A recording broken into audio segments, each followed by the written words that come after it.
Hi, welcome to Richard Cabile YouTube channel, and for today's tutorial, I will be teaching you on how to allow and don't allow speech recognition in content and privacy restrictions on iPhone X. But first, kindly subscribe to this channel and don't forget to hit the subscribe button and the bell to notify you for the new updates.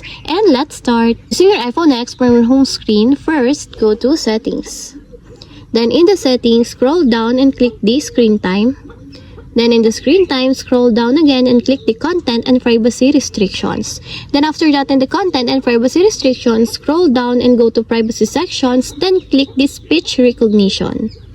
Then in the speech recognition, if you want to change it to don't allow changes, just click it until there's a check mark on the side. This allowing changes locks the setting down below. New apps will be prevented from accessing speech recognition. And if you want to change it to allow changes, just click it until there's also a check mark on the side.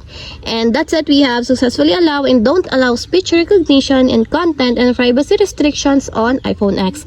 If you have a question, can comment down below and don't forget to hit the subscribe button and the bell to notify you for the new updates. And thank you for watching!